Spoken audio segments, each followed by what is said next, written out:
Hello students, good morning. Today in 12th class mathematics we are starting with integration. Integration से related concepts अभी हम लोग ने पिछली क्लास में पढ़ लिए हैं, है ना। और जहाँ जहाँ जो भी यूज होते जाएंगे वो अभी हम लोग फिर से डिस्कस करते जाएंगे, है ना।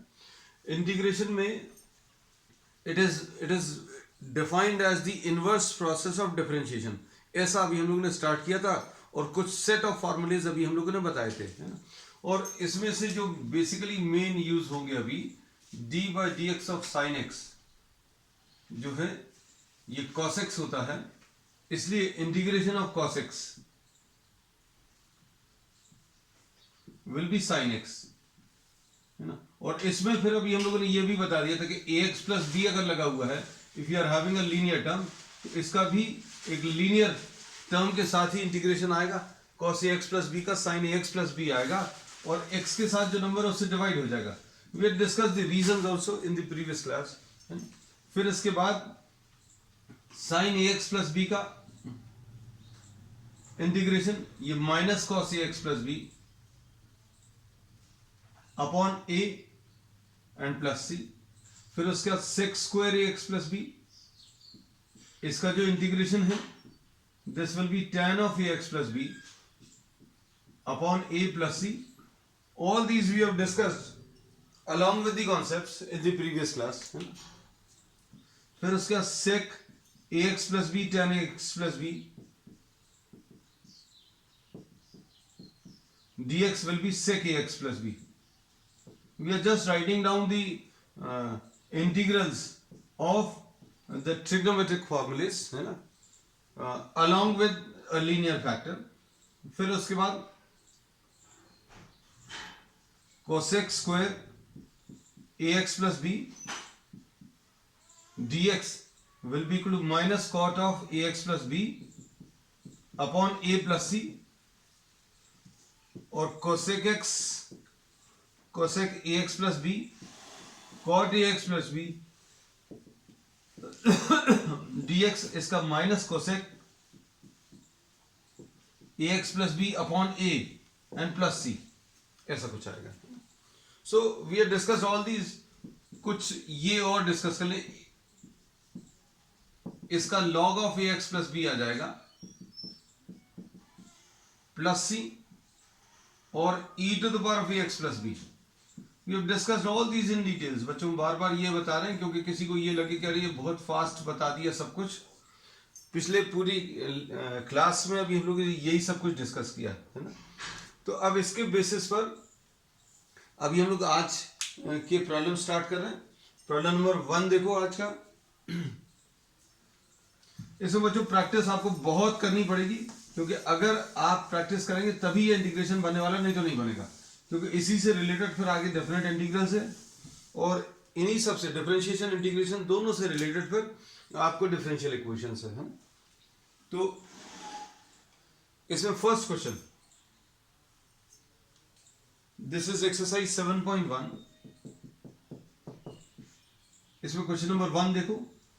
क्वेश्चन नंबर 1 में sign 2x, integration of sine 2x, तो ये अभी हम लोगों ने आज ही डिस्कस कर लिया है। इंटीग्रेशन ऑफ साइन 2x,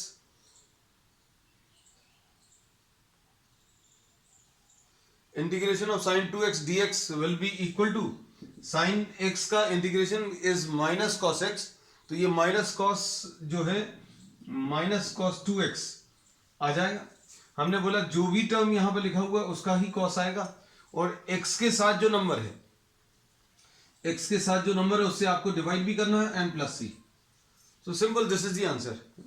तो बहुत ज्यादा कुछ टफ नहीं है। शुरू में आपको वही फॉर्मूलेज कैसे अप्लाई करना वो भर सिखाया है शुरू के प्रॉब्लम से, है ना। इंटीग्रेशन जो है कह सकते हैं आप सेकेंड एक्सरसाइज से एक्चुअली स्टार्ट होगा। इसके बाद cos 3x dx, इससे ज्यादा टफ प्रॉब्लम्स तो अभी हम लोग फिजिक्स में अभी हमने 11th क्लास में ही आप लोगों को कराए हुए हैं ना। cos 3x dx, इसका इंटीग्रेशन cos x का इंटीग्रेशन क्या आ जाएगा, sin 3x। और मान लीजिए अगर किसी चीज का फॉर्मूला नहीं सोच पाते हैं, just think about it whether you are writing this on differentiating this, whether you will get this or not. Sine 3x का डिफरेंशिएशन अगर आप करोगे तो cos 3x तो आएगा नो डाउट, लेकिन एक 3 भी आएगा, है ना। तो यहाँ पर 3 cos 3x नहीं है, मतलब आपको क्या करना है, एक 3 से डिवाइड करना। अब सोच कर देख लेना, मन में ये सारी चीजें सोच कर देखना। Just think about integration as the inverse process of differentiation. तो इसको डिफरेंशिएट करो, तो इसका डिफरेंशिएशन बच्चों कितना आएगा, 3 cos 3x। 3 cos 3x और 3 कैंसिल होगा, ये आ गया, तो बिल्कुल परफेक्टली ओके। तो इसमें अभी शुरू के प्रॉब्लम्स में सिंपल फार्मूला एप्लीकेशन है। नेक्स्ट इसके बाद क्वेश्चन नंबर 3 देखो बच्चों। 3 में e to the power of 2x dx, तो इसका इंटीग्रेशन कितना आ जाएगा,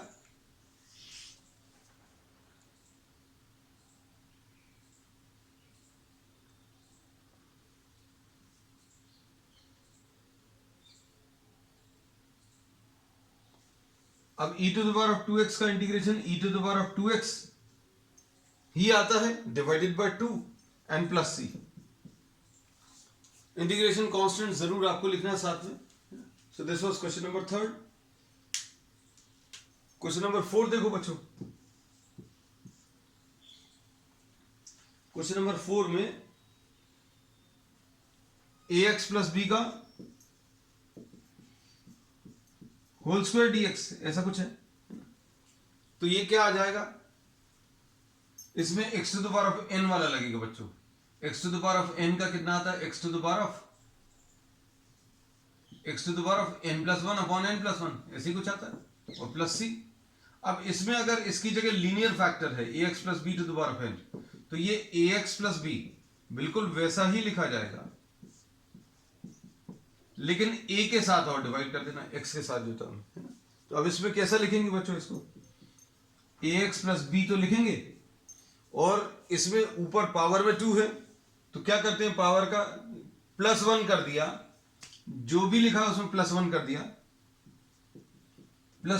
अपॉन 2 प्लस 1 कर दिया, और प्लस सी। और इसमें x के साथ जो नंबर है उससे आप डिवाइड कर लो, तो ये कितना आ जाएगा बच्चों, सॉल्व करने पर ax प्लस बी का whole square dx will be equal to ax plus b whole cube divided by 3a and plus c.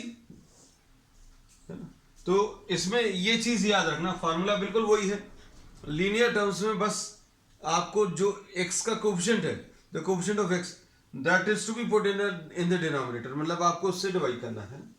तो अब ये कितना आ जाएगा, ax plus B to the power of 2 plus 1 upon 2 plus 1, और फिर x के साथ जो नंबर है a, तो उससे डिवाइड कर दिया है। अब इसके बाद next problem.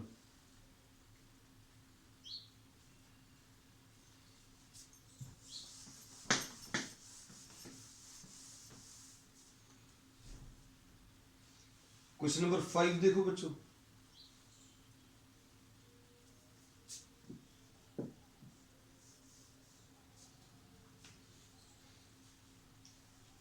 Integration of sine 2x minus 4 e to the power of 3x dx, इसको कैसा लिखेंगे, साइन 2x dx। इसमें भी एक प्रॉपर्टी यूज हो गई जो अभी हम लोगों ने डिस्कस की हुई है, क्या कि अगर आपको अंदर 2 फंक्शंस दिए हुए हैं, 3 फंक्शंस दिए हैं, और ये सब एडेड या सब्ट्रैक्टेड है, तो ये 2 इंटीग्रल्स में आप इसको ब्रेक कर सकते हैं। 4 e to the power of 3x dx, ये sin 2x का इंटीग्रेशन और 4 e to the power of 3x का। अब sin 2x का इंटीग्रेशन कितना आ जाएगा, तो ये तो लिखा हुआ है, ये देखो ये सामने, ये आ जाएगा माइनस cos 2x आ जाएगा। साइन का कितना आता है, साइन का इंटीग्रेशन माइनस कॉस, क्यों, क्योंकि इसको डिफरेंशिएट करो, कॉस का डेरिवेटिव कितना आता है, माइनस साइन आता है, तो माइनस और माइनस मिलकर प्लस आ जाएगा, है ना। तो ये तो ठीक आ गया, लेकिन x के साथ जो नंबर है उससे डिवाइड भी कर लो, डिवाइड कर दिया। फिर उसके बाद -4 इधर बाहर ले लिया, इसको भी अपन, इसमें भी एक प्रॉपर्टी यूज हो गई, if you are having a constant and some function the constant can be taken out, तो ये आ जाएगा माइनस cos 2x अपॉन 2 आया, -4 आया, और इधर क्या लिखेंगे, e to the power of 3x divided by e to the power of 3x का integration e to the power of 3x ही आएगा। x के साथ जो नंबर है उसे डिवाइड कर दो। x के साथ नंबर क्या है 3 है प्लस c। बस this is the answer. Question number 6 देखो बच्चों।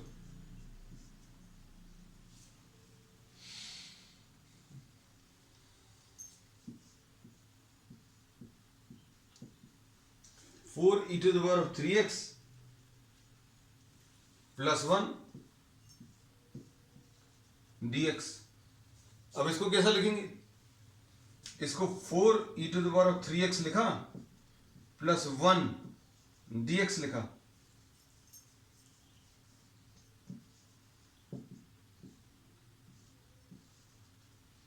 इसको फिर से दो इंटीग्रल्स में ब्रेक कर लिया।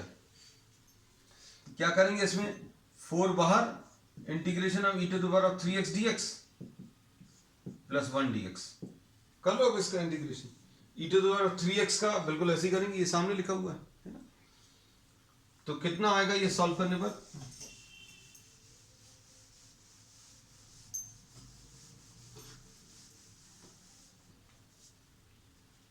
ये आ जाएगा 4 e to the power of 3x का e to the power of 3x का e to the power of 3x ही आएगा बच्चों, है ना।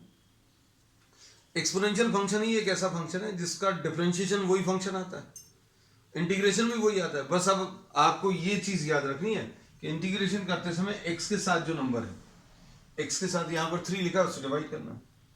और 1 का इंटीग्रेशन बच्चों कितना आता है ये अभी हमने अलग से आपको कल लिखवाया है। Integration of d by dx of x, derivative of x 1 आता है, इसलिए इंटीग्रेशन x आएगा। बस ये याद रखना, क्योंकि ये बच्चे बहुत सारे कंफ्यूज हो जाते हैं शुरू में, बाद में तो आदत हो जाएगी। ठीक है, अब क्वेश्चन नंबर 7 देखो।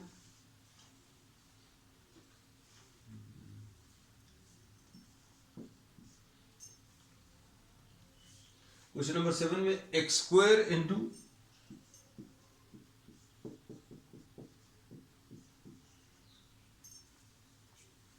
इसमें क्या करेंगे? अब इसमें बच्चों कोई भी स्टैंडर्ड फॉर्मूला तो दिख नहीं रहा डायरेक्टली, है ना। तो बेस्ट ऑप्शन क्या है? अभी आप इसमें अंदर इसको मल्टीप्लाई कर लो। मल्टीप्लाई करके क्या होगा बच्चों? ये x to the power of n वाले फॉर्म में कन्वर्ट हो सकता है। कैसा दिखाते हैं अभी हम आपको।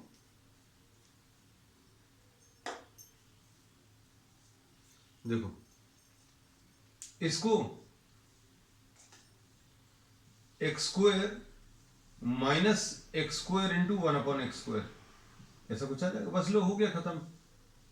ये आ जाएगा x square d x minus 1 D x. अब एक्स स्क्वायर का कितना आ जाएगा? इसमें तो कुछ भी नहीं लगना। ये आ जाएगा x to the power of n plus 1 upon n plus 1 ऐसा कुछ आएगा। और 1 का इंटीग्रेशन बच्चों, 1 का इंटीग्रेशन x है और प्लस c। ये c जरूर लिखना बच्चों, अगर हमसे छूट भी जाएगा ना तो आपको जरूर लिखना है। ठीक है, अब क्वेश्चन नंबर 8 देखो बच्चों।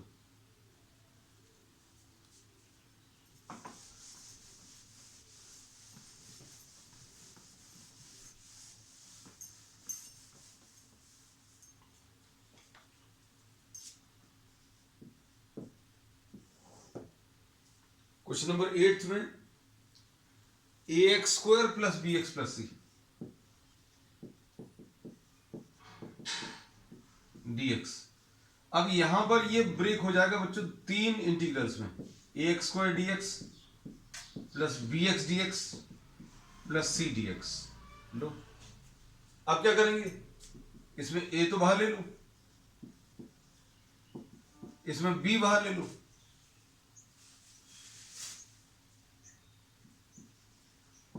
इसमें सी बाहर ले लो। बस अब हर चीज का बन जाएगा ये डेरिवेटिव। अब ये कितना आ जाएगा? X to the power of 2 plus 1 upon 2 plus 1। Formula वही है, एक ही फॉर्मूला x to the power of n का, x to the power of n plus 1 upon n plus 1।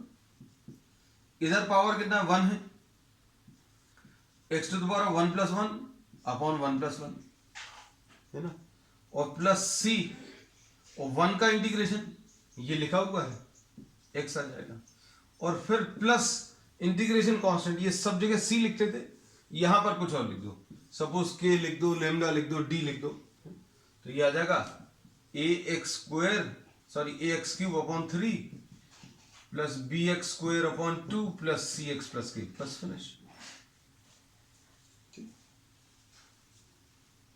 Question number 9 देखो। प्रॉब्लम्स बच्चों बहुत टफ नहीं है शुरू में, है ना, आपको सिर्फ जो फॉर्मूलेस कल सिखाए गए थे उन्हीं को कैसे अप्लाई करना है वो आपको करना पड़ेगा, है बहुत सिंपल फार्मूला एप्लीकेशन है, लेकिन ये करना इसलिए क्योंकि इसी से अभी आपको आगे के क्वेश्चंस बनेंगे या नहीं बनेंगे ये डिपेंड करेगा, क्योंकि फॉर्मूलेस अप्लाई करना आना चाहिए।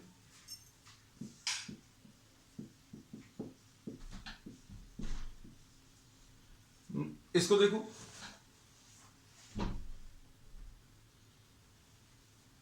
इसमें क्या करेंगे बच्चों, देखो 2x² dx plus e to the power of x dx, ऐसा लिख लो। अब ये कितना आ जाएगा, 2x² dx plus e to the power of x dx। इसमें से भी इस 2 को बाहर ले लो, कर सकते हैं, तो ये कितना आएगा 2x to the power of 2+1 upon 2+1, ऐसा कुछ आएगा। और e to the power of x का कितना आता है, e to the power of x ही आता है, तो 2x³ प्लस c जरूर लगाना, हम अगर भूल जाएंगे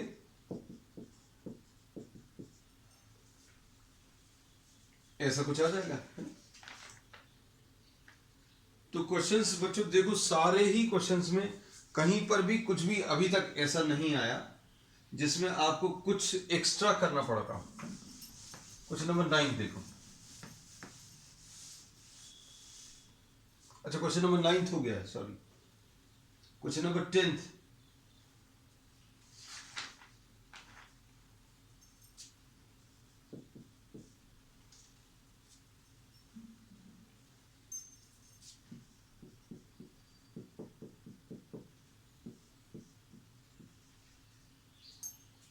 इसको देखो,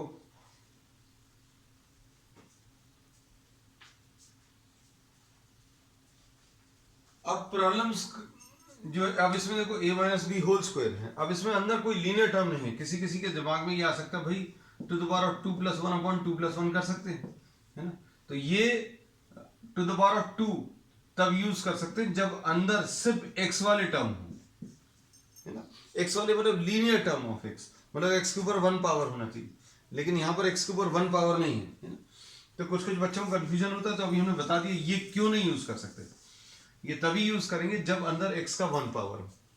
अब इसको कैसा करेंगे, a² minus 2 into a into b, है ना, प्लस b², ऐसा लिखिए। अब इसके बाद क्या करेंगे बच्चों,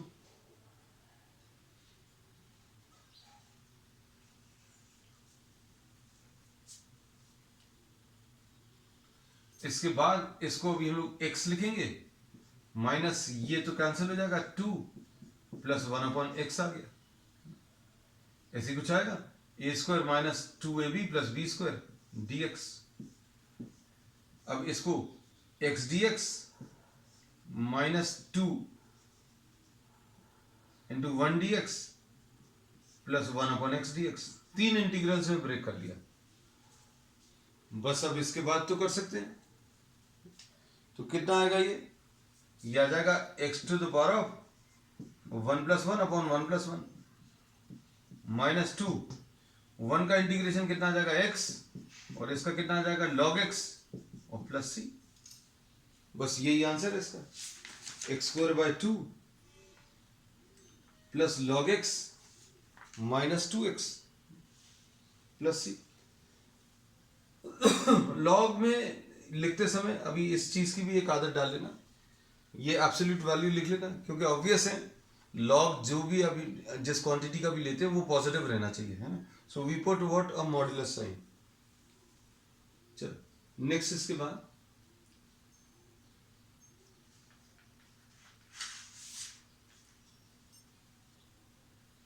क्वेश्चन नंबर 11th।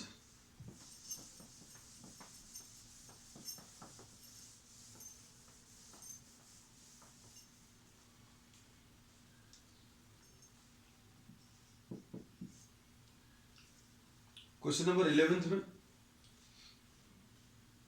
अब x cube plus 5x² minus 4। अब ये देखो x cube minus 5x² plus 4 minus 4 sorry plus 5x² minus 4 divided by x² है ना। अब ये किसी भी एक स्टैंडर्ड फॉर्म में नहीं है, ऐसा कुछ तो भी अपन ने पढ़ा नहीं है कि any function upon another function, इसका अभी हमने डेरिवेटिव नहीं पढ़ा। So we'll now try to split this, x cube upon x² ऐसा लिखा, प्लस 5x² अपॉन x² लिखा, माइनस 4 अपॉन x² ऐसा लिख लिया। अब क्या होगा इससे फायदा ये होगा बच्चों, यहां पर x बचेगा, x dx plus 5 1 dx minus 4 1 upon x² dx। अब थोड़ा सा ज्यादा अच्छा है सिंप्लीफाइड फॉर्म। अब ये सभी में कौन सा वाला फॉर्म लग जाएगा, x to the power of n वाला, है ना। इसमें लीनियर फैक्टर्स भी नहीं है, मतलब ax प्लस b वाला फॉर्म नहीं है, x इटसेल्फ इज लीनियर, है ना। लेकिन इसमें अभी हमने बोला ax प्लस b वाला फॉर्म नहीं है।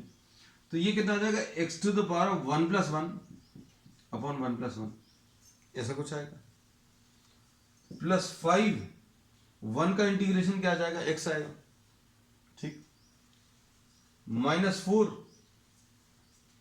इसको क्या लिखेंगे बच्चों, इसको अभी हम लोग कैसा लिख सकते हैं, x to the power minus 2 लिख सकते थे। x² अगर डिनोमिनेटर में है तो इसको क्या लिख सकते हैं, x to the power what minus 2, ऐसा लिख सकते हैं।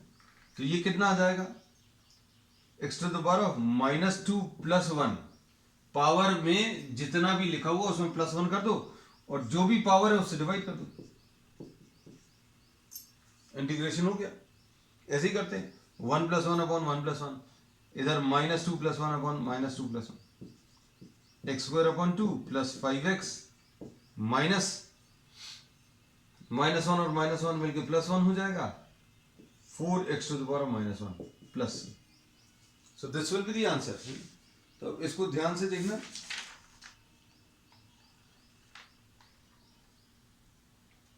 ठीक, अब नेक्स्ट क्वेश्चन देखो, क्वेश्चन नंबर 12।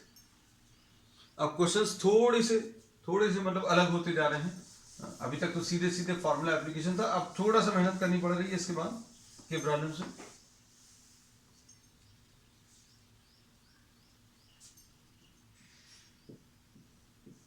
क्वेश्चन नंबर 12 में देखो क्या दिया, x³ प्लस 3x प्लस 4। बच्चों ये x³ प्लस 3x प्लस 4 है upon under root of x है dx। अब इसमें क्या करने वाले हैं,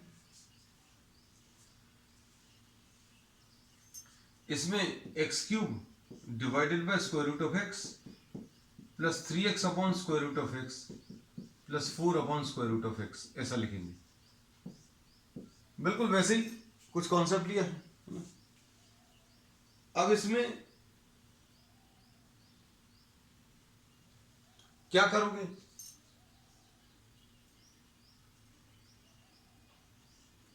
x टू द पावर 3, इसको अभी हम लोग कैसा लिखेंगे, x³ upon root x, x to the power 1/2 लिख दे रहा है ना, यहां पर भी x टू द पावर 1/2 और यहां पर भी x टू द पावर 1/2। चलो अब कितना आ जाएगा, 3 माइनस 1/2,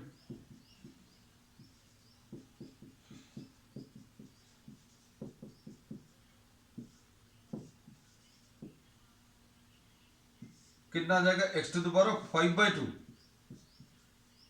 माइनस 5/2, ऐसा कुछ आ जाएगा।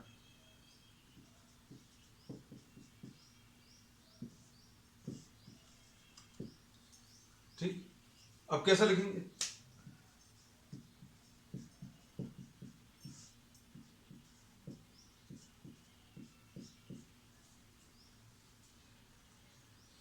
इसको 3 इंटीग्रल्स में ब्रेक कर लें बच्चों, है ना। x to the power of minus 5/2 dx plus 3 x to the power of 1/2 dx plus 4 x to the power of minus 1/2 dx। अब कैसा लिखेंगे इसको? अब इसमें फॉर्मूला जो यूज होगा वही है x to the power of n वाला।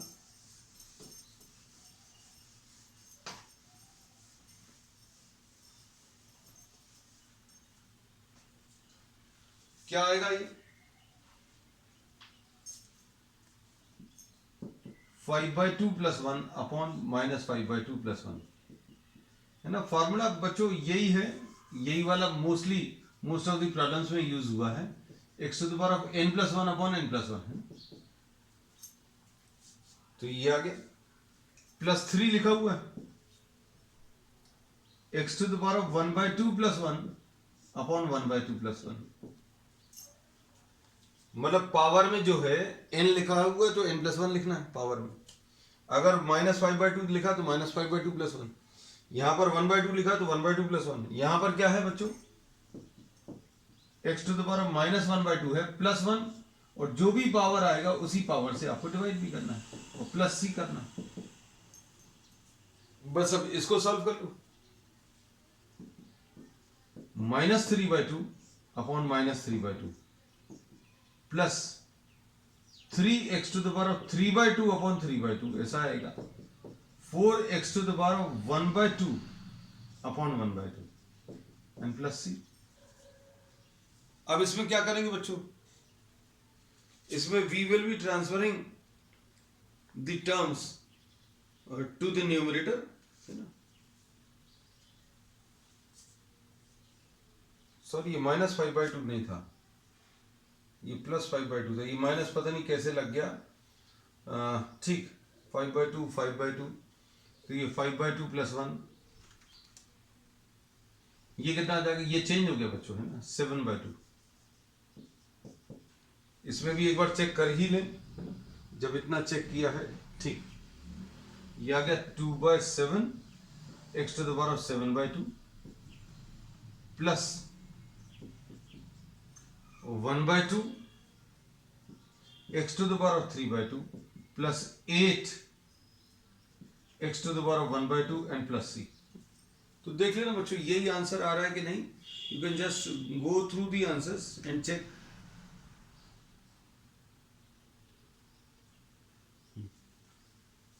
हाँ ठीक है, ये 2 ऊपर चला गया, ये 2 ऊपर, अच्छा ये ठीक है, परफेक्टली ओके। ठीक है, अब इसके बाद क्वेश्चन नंबर 13 देखो।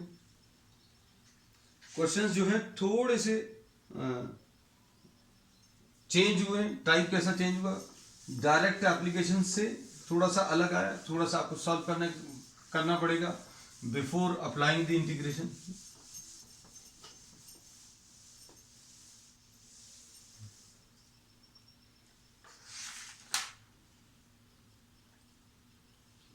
अब देखो बच्चों, क्वेश्चन नंबर 13 में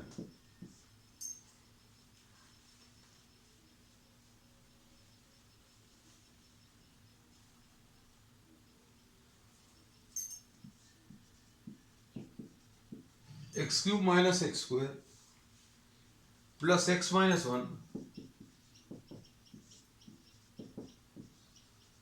एज अ जनरल रूल। ये चीज याद रखना बच्चों, क्या कि if the degree of the numerator is greater than the degree of the denominator, then you have to divide before integration, है ना। अगर ऊपर की डिग्री ज़्यादा है x वाले टर्म्स की और नीचे की कम है तो आप उसको सिंप्लीफाई कर लो। सिंप्लीफाई करने के तरीके अलग अलग हो सकते हैं। जैसे अभी हमने ये बोला 5x³ plus 3x² plus 7x plus 2 upon x² दिया है। ऊपर की डिग्री 3 है, नीचे की 2 है, तो आप इसको इंटीग्रेट करने के पहले डिवाइड करो। अब डिवाइड करने के तरीके अलग हो सकते हैं, मतलब कर आप वही रहे हैं क्या, सिंप्लीफाई कर रहे हैं, you are actually performing a sort of divisions, है ना, डिवीजन जैसा ही कर रहे हैं। अब इसमें भी आपको ऐसे ही कुछ करना, डिग्री न्यूमरेटर की ज़्यादा है, डिनोमिनेटर की कम है। ऐसे 3-4 प्रॉब्लम्स आ चुके हैं अभी हम लोग ऑलरेडी, लेकिन इसमें अभी हमें ये चीज़ स्पेसिफाई करनी पड़ी। क्यों? क्योंकि आप सोचकर देखो, एक्स के टर्म्स में केवल एल्जेब्रिक एक्सप्रेशंस के लिए सिर्फ एक ही फॉर्मूला मालूम है ना, तो ये तो कुछ दिख नहीं रहा है, ऐसा ऐसा कुछ नहीं दिख रहा, मतलब कुछ तो अलग करना पड़ेगा।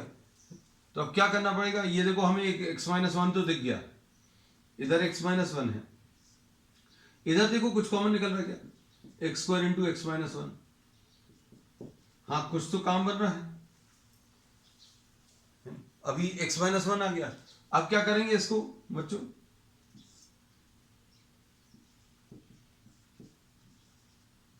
तो ये आ जाएगा x-1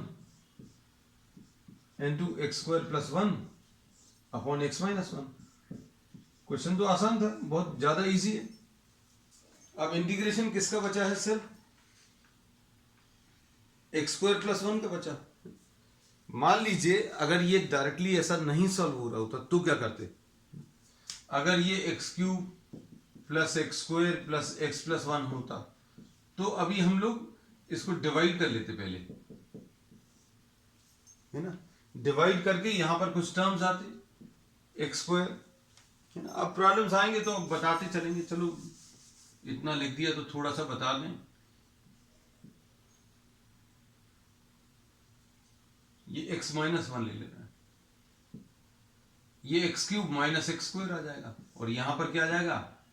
2x² + x आ जाएगा, प्लस 2x आएगा तो 2x² - 2x आएगा, है ना, तो ये 3x आ जाएगा, और +1 तो +3 आ जाएगा, 3x - 3, और ये माइनस और ये प्लस, तो ये 4। तो कहने का मतलब ये है, फिर अभी आप इसको ध्यान से सुनना, x³ + x² + x+1 को ऐसा लिखा हुआ है, तो इसको भी आप कैसा लिखते? अगर आपको ये डिवीजन परफॉर्म कर लिया है तो अभी हम लोग इसको कैसा लिखते बच्चों? इसको लिख देते x² + 2x + 3 + 4 अपॉन x-1, ऐसा कुछ आ जाता है ना। तो अभी हम लोग यही बोलते बच्चों, ये चीज अब जैसे जैसे प्रॉब्लम्स में आगे आएगी तो अभी हम लोग डिस्कस करते चलेंगे। ये डिवीजन तो बहुत सिंपल था, हमने बोला फैक्टर्स लिए, आपने फैक्टराइज किया, फैक्टराइज करने पर एक टर्म कैंसिल हो गया। लेकिन ऐसे कुछ भी प्रॉब्लम्स आपको मिल सकते हैं भाई, कोई भी फैक्टर आपको, कोई भी पॉलिनोमियल ऐसा दिया जिसमें देखने पर ऐसा कुछ समझ नहीं आ रहा, तो डिवाइड कर लो। डिवाइड करने पर आप इसको कैसा लिख सकते हैं? इसको लिखने का तरीका, क्वोशिएंट तो लिख दिया और फिर प्लस रिमाइंडर लिख दिया अपॉन व्हाट? The divisor. अब इसका इंटीग्रेशन कर लेना, इसका इंटीग्रेशन करने की जगह इसका कर लो और इसका कर सकते हैं, है ना। इसका तो log of x-1 आ जाएगा, बाकी का आप कर ही सकते हैं। अब प्रॉब्लम जैसे जैसे आगे आएंगे तो अभी हम लोग आपको इसमें ये एस्पेक्ट डिस्कस करते चलेंगे। तो मेन की पॉइंट क्या है वो ध्यान रखना। बहुत सारी चीजें अभी हम आपको इंटीग्रेशन में बताएंगे, उनको अलग से नोट करके रखना। क्या आज अभी हमने पहली चीज ऐसी बोली है कोई कि if the degree of numerator is greater than degree of numerator greater than degree of denominator, then you have to perform division before integration. अगर आपके मन में आए कि इंटीग्रेशन पहले का, तो कर ही नहीं पाओगे, है ना। इंटीग्रेशन करने के लिए आपको डिवीजन करना ही पड़ेगा, है ना। चलो अब आ जाए वापस इस पर, x² + 1 dx।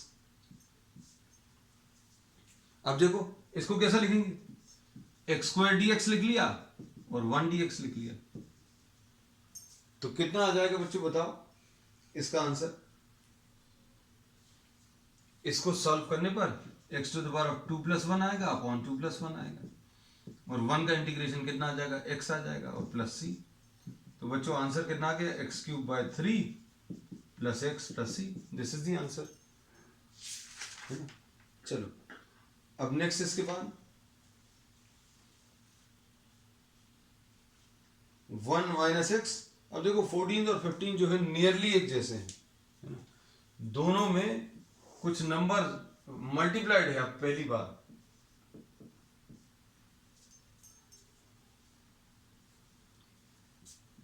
1 minus x into root x d x. इसको कैसे करेंगे?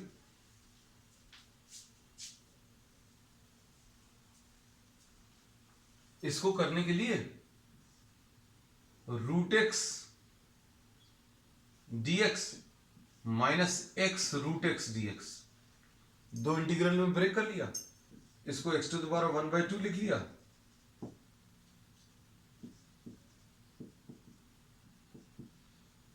एक्स टू द पावर 1 है बच्चों ये, और ये 1/2 है।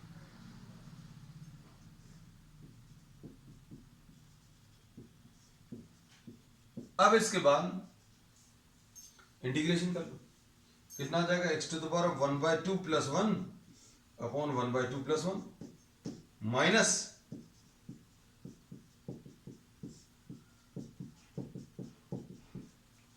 ठीक कितना आ जाएगा? X to the power 3/2 upon 3/2, x to the power 5/2 आएगा upon 5/2 and plus c. Solve करने पर बच्चों ये कितना मिलेगा? ये आ जाएगा 2/3 x to the power 3/2 minus 2/5 x to the power 5/2 and plus c. ठीक, ये क्वेश्चन नंबर कौन सा है? 14। अब क्वेश्चन नंबर 15 देख लो बच्चों।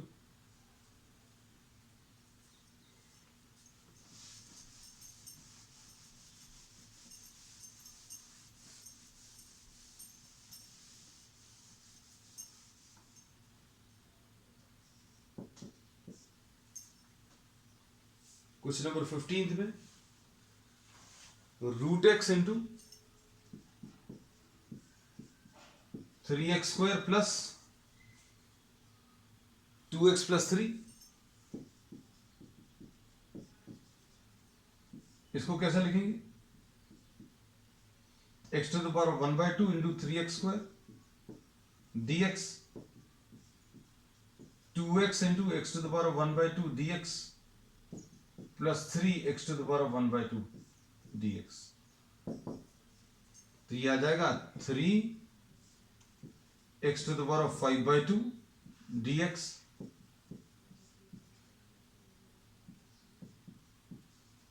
क्वेश्चन बिल्कुल वैसे ही है, बेस अगर सेम है तो पावर्स बच्चों ऐड हो जाते हैं, बस ये इसमें यूज होगा। तो ये कितना आ जाएगा? 5/2 प्लस 1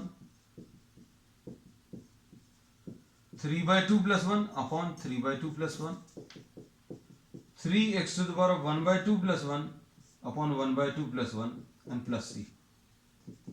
तो ये कितना आ जाएगा? 3 into 2/7 x to the power of 7/2 plus 2 into 2/5 x to the power of 5/2 plus 2 into 3 upon नीचे कितना आ जाएगा? 3 x to the power of 3/2 and plus c. तो सॉल्व करने पर बच्चों ये क्या आ जाएगा? ये 6/7 आ गया, x to the power 7/2 plus 4/5 आ गया, ठीक, plus 2x to the power of 3/2 plus c है। ठीक है, so this is the answer. तो बच्चों अब आज के लिए इतना ही। We will continue with the remaining problems of this exercise on the next one. That's all for today.